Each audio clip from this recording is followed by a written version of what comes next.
Anong oras mas gusto mong kumain ng pork silog?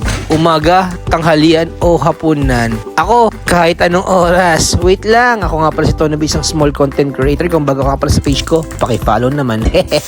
First, syempre, palamputin muna natin yung karne ng baboy. Baliliempo nga palang ginamit ko. Tinimplahan ko na ng bawang, asin, paminta, pati dahon ng laurel, pati kaunting suka. Itlog naman, parang mas gusto ko ngayon scramble egg. Tinimplahan ko ng asin, tapos nagpahit na ako ng kawali. Maglagay tayo ng mantika, syempre. Tapos saka natin iprito yung itlog. Tapos nagdigdig nga pala ako ng bawang. Yung leftover na kanin nga palang gagamitin natin para sa ating garlic fried rice. Tapos luto na nga pala yung ating scramble egg mga tol. Pag okay na yan, syempre, set aside muna natin. Yan tol, gisayin natin yung bawang, lagay mo yung kanin. Tapos dinurog-durog ko lang yung kanin natin and then titimplahan ko lang siya ng asin. Tapos syempre, meron tayong exhibition dyan mga tropa.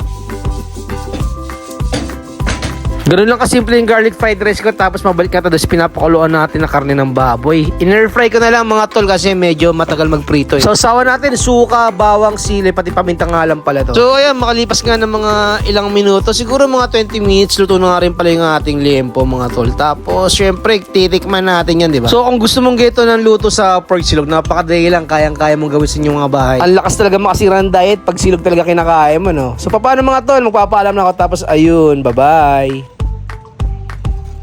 Ano, babay na. Ngarap!